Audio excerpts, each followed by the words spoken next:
Okay, welcome everybody. Thanks for listening. I'm very pleased to be joined today by my Jiu-Jitsu coach, Andy Costello.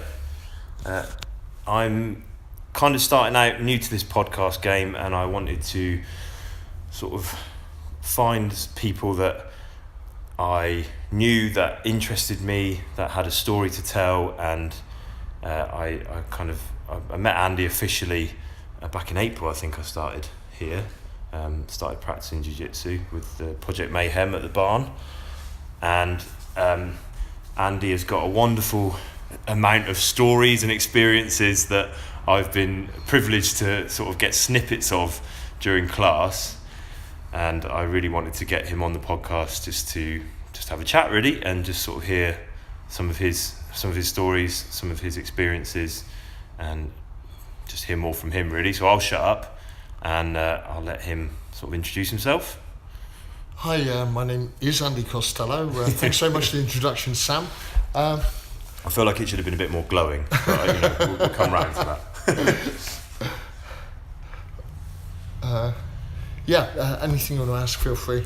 Sure. I mean, I guess it's a bit of background really. I know that your sort of combat history started out in judo. That's right. A long time ago. Sorry, that's very rude of me actually. Not that long at all. That's okay, no, it's true. It's true. So when did you first start practicing judo? I started practicing judo when I was 17 years old, locally, and then pretty soon I sort of worked out that I needed to be training with the best partners and under the best coaches I could. So then I used to make a weekly trip up to London, where there was this famous club called the Budokai, and I trained up there with guys like Neil Adams, who was Olympic silver medalist, Ray Stevens, who went on to win an Olympic silver medalist, and they became my sort of role models, mentors, and training partners. Okay. And I mean, I'm aware that maybe some people that might listen to this might not know much about different martial arts. So explain judo to me, because in terms of martial arts, I'm pretty much a noob. You know, I've just started jiu-jitsu. I know a little bit about what that's about. I watch a bit of UFC, so I know a bit about MMA. But judo is one that I've only ever really sort of come across in the Olympics, and sort of seen, you know, certain competitions and things like that. So explain a little bit about judo. What does it involve? How do you win? You know, Sure. It's really similar to jiu-jitsu. I think jiu-jitsu evolved from judo, okay. But there's more emphasis on throwing with judo. You can end the competition with a single clean throw onto the person's back. If it's not a single clean throw, then you can follow it up and pursue it with hold downs, arm bars and strangles, which is the aspect of judo that the Gracies evolved. Right. So jiu-jitsu is kind of the groundwork of judo. Yeah, much more evolved, but basically yes, and a lot of the judo techniques are still working well in jiu-jitsu. Am I right in thinking you've got like a limited amount of time on the ground in judo, or is it? Yeah, you're exactly right. That's okay. Right. Yeah. So that's where I guess it differs most from jiu-jitsu, is that it's once you're on the ground you've got a minimal amount of time. That, and you can't end a competition in jiu-jitsu with a throw, so that kind of forces it to be won and lost on the ground really. Okay, so you started off judo quite a young age. I guess did you work your way up to black belt? How long did that take? Black belt only took about 18 months. So wow. I came from a rugby background, and I found, as you're finding, that rugby gives you a huge sort of strength and conditioning advantage. But that black belt doesn't mean mastery, not in any sense. I then started working my way through the competitions, kind of national under-19s, national under-21s, West of England championships. So really your black belt allows you to enter the competitions, which then become your real ladder. Okay. So if you're competitively minded, if you're recreational, someone who's recreationally minded might be happy with their black belt, and they've got every right to be. But I wanted to push on for international honours. Because I know, am I right in thinking with jiu-jitsu you kind of have to enter competitions to get the belts? Or not really. No, it's just entirely down to the instructor. Right. I think you can force the issue by consistently winning and dominating in competitions. Or perhaps asking your coach in for a podcast interview, you know. Maybe. Yeah. That would. In fact, I've got something for you here, Sam. Okay, and judo's the same sort of thing. You could force the issue through competition, or you. No, judo's different in that sense. Okay. With judo, you go to gradings. You need to demonstrate a certain amount of theory, and then fight other people of the same belt. And you sort of promoted based on whether you win or lose. In that sense, it could be argued it's fairer than jiu-jitsu, where personalities could conceivably, but shouldn't, come into it. Okay, so there could be an element of, I guess, politics in jiu-jitsu in whether you get your belt or not. There could be. Okay. And so I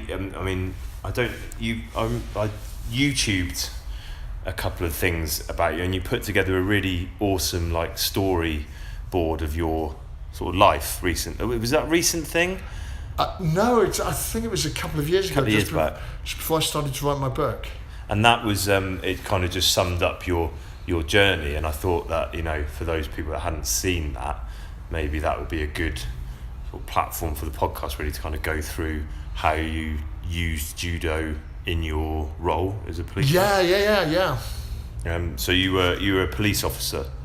When did you join the police? Joined the police when I was 19, so I'd been doing judo for 2 years, and I was kind of a raw black belt at that point. Okay. And am I right in thinking that, you know, you were the person they sent in to kind of deal with the first, what's the word? The frontline sort of person. Every time. Human shield. Exactly that. Yeah. And that's where the judo came in.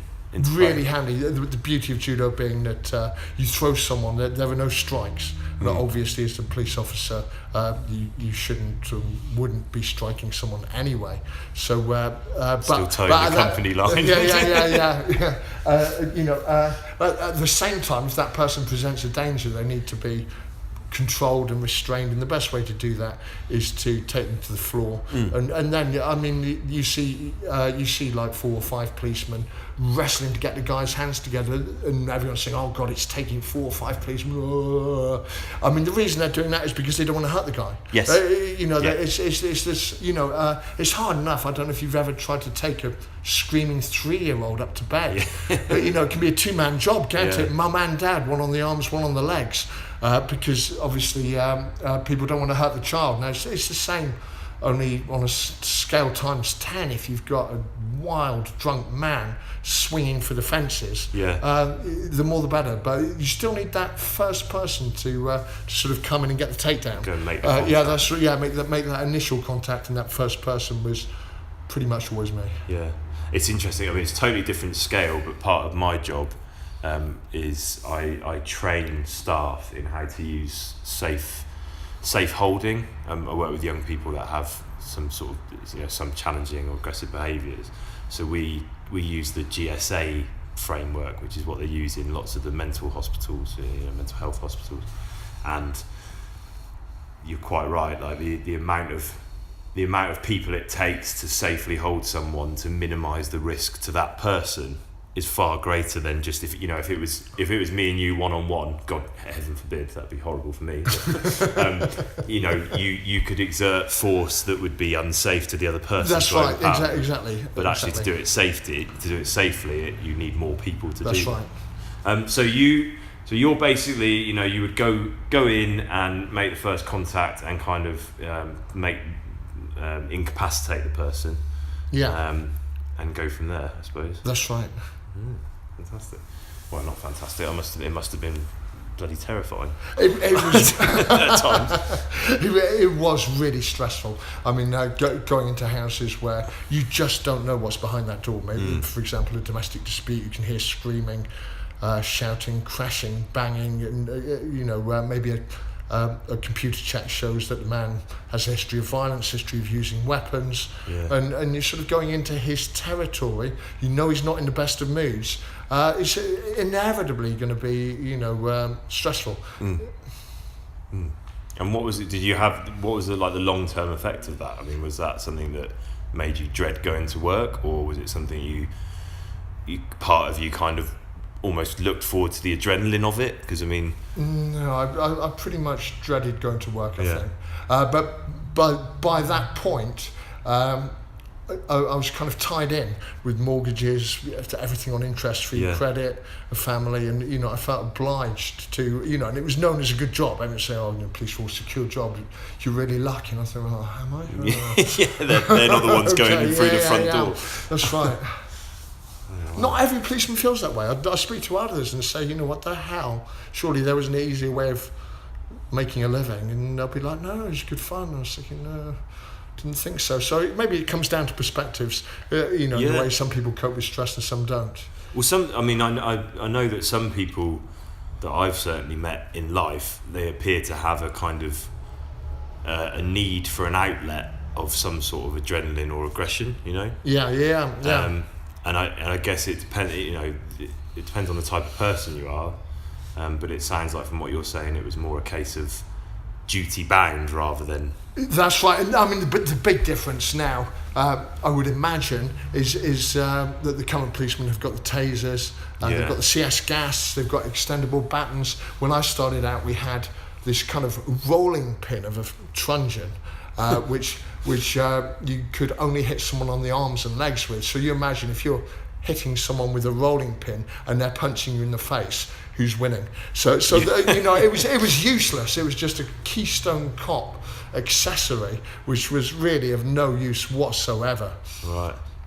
So when was this? This would have been back in the 80s? Yeah. And like you say, nowadays they've all got, they've got all this sort of equipment to nullify the situation a bit quicker. That's right, yeah. When did you transfer into jiu-jitsu then? Was that after your career in the police had finished, or? Yeah, that was roughly the same time as I went into MMA. When I went into MMA, I knew I had to widen out my skills, and I went into jiu-jitsu, boxing, Muay Thai. And when you went into MMA, was it is it something you decided you wanted to do, or was it something someone suggested to you, or?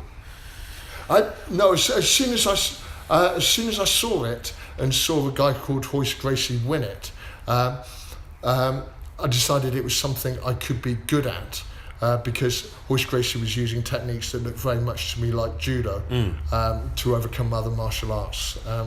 So at that stage, I mean, the game's changed completely now, but at that stage, the grapplers were dominating, and I always had this concern about strikers. As a policeman, I had this massive concern about strikers, because in a judo competition, especially in the early days, you'd get some cheery looking woodwork teacher and you sort of tentatively reach out, grab each other's pajamas and start fox-trotting around. It didn't resemble anything like a real fight. So, I always thought, well, what happens if I get someone who can really handle themselves with their hands? And I used to kind of charge in, very much like Hoist Gracie did, really. I kind of stumbled across that myself. I'd just try and close the distance as quickly as I could. Yeah. But it was by no means a foolproof system. So I was always aware of the vulnerability of just having one martial art. That was, as the person who was always sent in, I gave it probably a lot more thought than a lot of the other policemen. And, I was aware of my limitations. That was part of the stress, was how aware I was of my limitations. Right. Thinking this could all come crashing down with one solid right hook. Yeah. I guess it's still a common theme in MMA today, isn't it? It's sort of striker versus grappler. But more kind of specialist striker who can grapple against specialist grappler who can strike. It's not as pronounced as it was, say, in '93 when I first watched the UFC. Yeah, because I guess that's something I'm not really. For me, because I've only got into sort of UFC recently, and it's a very established thing, and people train in MMA now. That's their kind of thing. I want to do MMA, so they cover everything. Yeah. But back then, I suppose it was more people with different specialisms. Exactly that, yeah, exactly, yeah. And in my early MMA fights, people were still coming with very strong niches and very strong weaknesses, as I was. And so you took up jiu-jitsu to kind of round off that game plan a little bit more. Yeah. Did you cover sort of striking and things like that? Did you work with boxing coaches? Yeah, extensively. And then you got into the chess boxing, is that right? That's right. Yeah. That's always... I've heard of chess boxing, but I don't know enough about it. But that's always fascinated me. So it's the idea that you're, I guess, competing in the mind and then also competing physically as well. And is it one round of chess and one round of chess followed by one round of boxing, right. And then it's the first to win either by checkmate or knockout. So you could win the chess and get your ass kicked in the boxing technically. You could be getting your ass kicked in the boxing. Yeah. If you get knocked out, then it's over. Right. But yeah, you could be getting your ass kicked in the boxing, in which case you might try and stall it out, grab hold, and what have you, cover up, and then try and win on the chess in the next round. But I don't suppose you got any sort of specialist chess players that just gambled on the fact that they might win the chess quickly. Much more the other way round. Boxers that couldn't play chess. Boxers who would just move their pieces around aimlessly, and take as long as they could with each move, so that they could get as many rounds of boxing in. No, not really the other way around. It'd be a bit of a risk, wouldn't it? Yeah. Unless they were particularly quick. So you retired from the police, and then that's when you had your first MMA fight. Is that right? That's right. Yeah, in 2003. 2003. And what was that like? Was it a nerve-wracking experience? Oh God, yeah. They all are. There's a period before each of my MMA fights when I just question my own sanity. Really? Yeah. Yes. I just think, what the hell? I'm tempted just to get it tattooed on myself. Do not do this to yourself again, Andrew. And look at this the next time you think about you doing it. Yeah. Depends where you got it tattooed. Because if you looked at it in the mirror, you would better read it. I suppose you had it tattooed backwards. That's quite refreshing, because like you see a lot of fighters, and there's often a sort of persona that people put on that I love fighting. Fuck this, it's what I want to do. That kind of. But actually, I mean, I think I was listening to something about George St. Pierre recently. Yeah. And they're saying that he used to say, I get really scared before every fight. Yeah. It comes in waves. So with me, I can't speak for anyone else. Yeah, sure. With me, it comes in waves. 1 minute I'm bang up for it, and then the next I'm thinking, oh God, how can I get out of this? Yeah. It's a weird one, because for me, I've always played rugby, so rugby's always it's a team sport. And although there are elements that are quite confrontational within it, you've always got people with you, which I think eases the load an awful lot. And coming up to my first sort of tournament, I think that's going to be the weirdest thing for me, is actually like you step in there on your own. Yeah. And therefore everything that happens is completely your responsibility. Down to you, yeah. My worst part in rugby was, did you play in the pack, obviously? Yeah. It was that first kick when you see the ball heading towards you. You don't want to give a knock on. That was always, you know what I mean? I'd try and position myself before that kick so that it wouldn't come to me. At that moment, it is all on you, isn't it? The last thing you want to do is just knock the thing on. You can see the scrum. The first cat. Have you ever done that before? Oh, I mean, if anyone that I know that I've played rugby with is listening to this, they're now pissing themselves, because my weakest part of my game was always my hands. Yeah. Like catching and passing was not a strong point. I just used to run. Yeah. So that moment when it's sort of hanging in the air. Yeah, that's right. You've got to give this big, confident, booming Andy's ball. Yeah. And then hope that it actually is. Yeah. And they encourage you to make this massive, loud call. And you go, my ball. And then it drops when everyone's looking at you, like, not my ball, shit. Yeah, on second thoughts. Yeah. Well, I'm certainly looking forward to the challenge, but I mean, I guess at least with jiu-jitsu,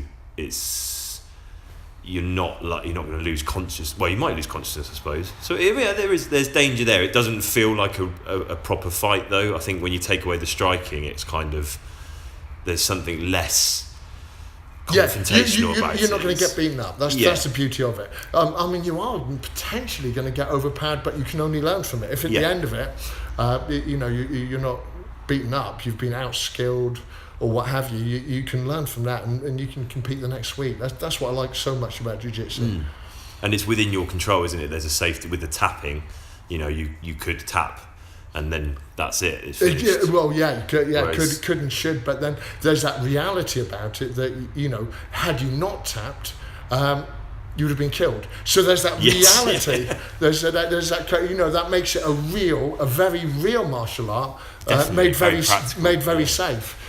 I think as well, there's something about I love the mindset of it as well. You know, there's something about trying to relax when you're in really uncomfortable positions. Yeah. I think that's just like a real metaphor for life, and it's, you know, that calmness. I mean, again, I didn't compete at a massively high level at rugby, but I was captain for a long time at the club, and you know, there was certainly a pressure of performance on it. Whereas coming to jiu-jitsu, that kind of relaxation before a roll and during a roll, and kind of working on trying to stay relaxed the whole time, has been a really nice transition for me, because it's kind of different. You know, rugby, I used to spend like the 20 minutes before the game, I'd be focusing and getting pumped up and getting sort of the heart going. And here it's kind of the opposite for me. It's like, well, you know, stay relaxed, stay calm. Think about what you're doing. Think about what you're doing, which is, you know, easier said than done when you've got someone's sort of leg wrapped around your head and squeezing the crap out of you. So I'm going to use this for slightly selfish purposes now, because like I said, I've got my first tournament on Sunday, and you've obviously got a magnitude of experience in different forms of combat. So what would your sort of advice be to someone who is going into their first sort of competitive fight, as it were? Could be jiu-jitsu, could be judo, could be MMA. Yeah, I mean, I would. With jiu-jitsu it's easier because the consequences are so much less dire. Yeah. You know, if I was coaching someone for an MMA fight and I've kind of approved the match, approved the opponent, and taught the person, then I can't absolve myself of responsibility if it all goes wrong. So there's pressure on me as the coach, there's pressure on the fighter. He's got his friends and family, he's walked out in front of, you know, hundreds of people behind a bagpiper or whatever. He's really, potentially you have really set yourself up for a fall. And yes, you could lose in MMA and boxing and have a good fight and still be a hero, but if you come bouncing out and just get knocked straight out, it's really hard to take the positives out of that. Yes. So you've suffered a little bit of head trauma. Your friends and family are all kind of watching nervously as you're resuscitated. It's very difficult to write that off as good experience or what have you. I mean, even the argument that at least you had the balls to do it could be countered with, well, if I was going to do it, I'd have prepared better. Yeah. So that's much more high pressure. With jiu-jitsu, I would always say, you know, go to win. And I was saying to someone else, look, don't worry too much about it. We're not preparing to fail, but it's good experience anyway. Yes. You know, don't set yourself up so that it's some sort of disaster, because if you've been training for 6 months, twice a week, you've potentially done, I don't know how many, 50 hours of training. Yeah. If you compete against someone who's been training for 12 months, you know, 2 hours a week, they've done 100 hours, the odds are on their side. Yeah. You know, in which case, you know, you might well lose. You're definitely going to learn something. Now, I can say this with my hand on my heart. It's not something I've read in a book. In judo, I started out on that competitive circuit losing and ended up winning the British heavyweight title with my son Luke. You know, we jumped in at the deep end because I knew it was a good way to learn. To fight the best guys, learn from it, without these dire consequences. You couldn't apply that same shotgun philosophy to boxing or MMA. Although even though I did apply it to MMA, but I just wouldn't endorse it. That's interesting, because it's kind of like that balancing act between going in there with the mindset that you're going to win, or you want to win, and you're going to do your best, but also not putting so much pressure on yourself to perform that you kind of negate your performance. Or worst case scenario, want to give up if you feel that you know if you lose and you go out in the first round, which could easily happen. We at the last sort of 2 seasons of my rugby career, we were lucky enough to get some Exeter Chiefs players coach us.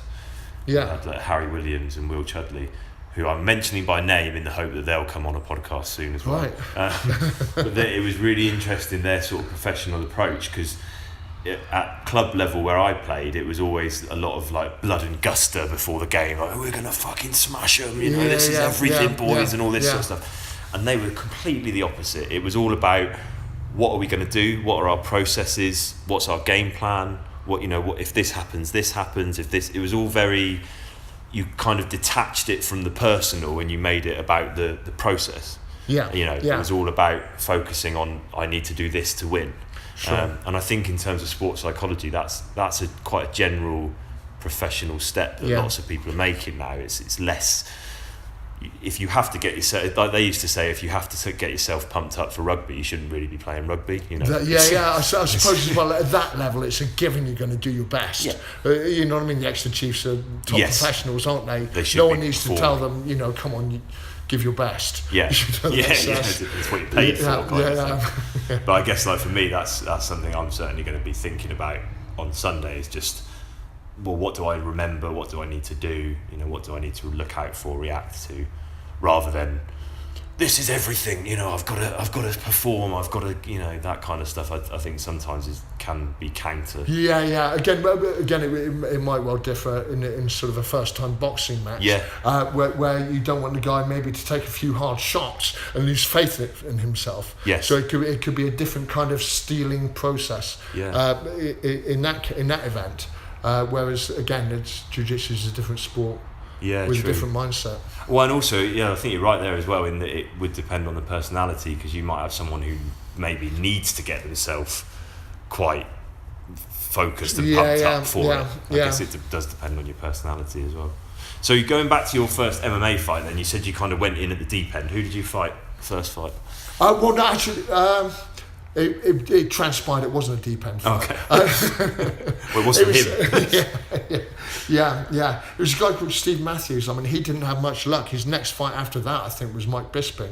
So it was two bad openers, without trying to sing my own praises, for him. It was, but people in Exeter weren't too sure what I was walking into. Newcastle, by definition, is a hard city, isn't it? Yeah. It's got a hard reputation. So the idea that I was, it's colder. that's right. Yeah, the idea that I was going to Newcastle for a cage fight, had a bit of mystique about it back then when the whole sport was new.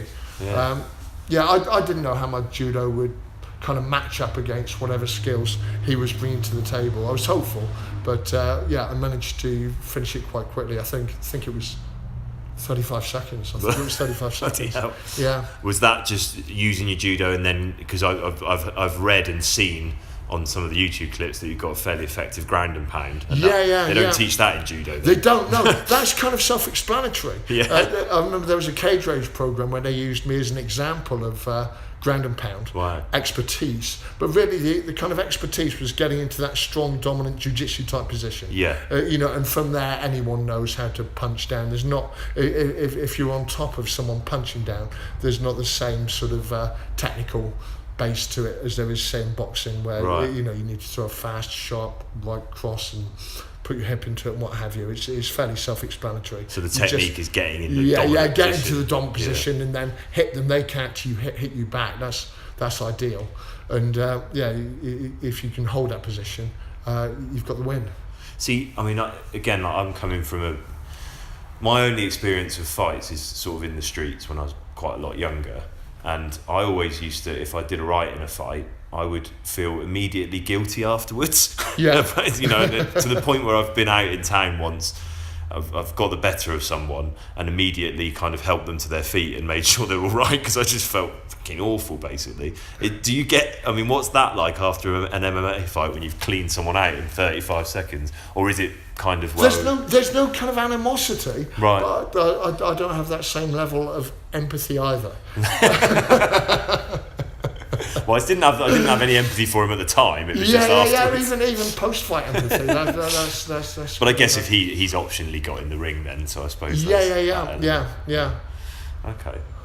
And what would you say? I mean, I've sort of covered a few of your fights, and like the one there's one in particular I'm thinking of where you fought some absolute fucking tank. It was about 130 kilos or something.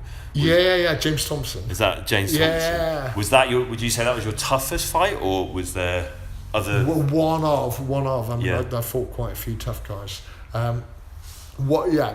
Certainly. On the sheer look of it. Yeah. You know what I mean? I showed my daughter the video and she just started laughing when she saw him come out. Yeah, I mean that was obviously not that there is USADA maybe in every sort of governing body, but he looked like he was on something. Well, yeah, I mean there wasn't any testing, so if he wasn't breaking any rules. No, fair. You know. And did you have a game plan with fighting someone like that? Because yeah. Because for those of you that haven't met Andy in person, he's quite a big bloke himself. Did it sound like I said big black then? No, it's a slip of a tongue. He's not a big black bloke. He's a big bloke.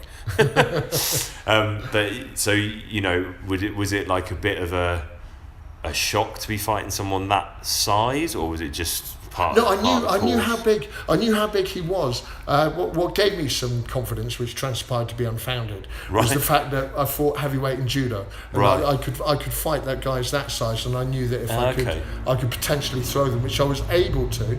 It's just I couldn't hold him down. Yes. And then when we were stood up, his blows had that many more kilos. Carried that and he's a good fighter. Without a doubt, he was fighting on Pride at the time, which was the biggest tournament in the world. He's got wins over some top guys. Yeah. Don Fry, Yoshida.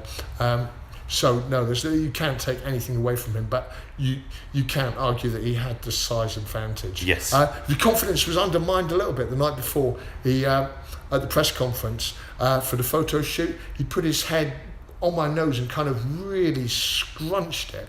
And I gave him a push, and we kind of ended up tangled up. Not exactly a fight, but not exactly not either. Right. And I just felt his strength.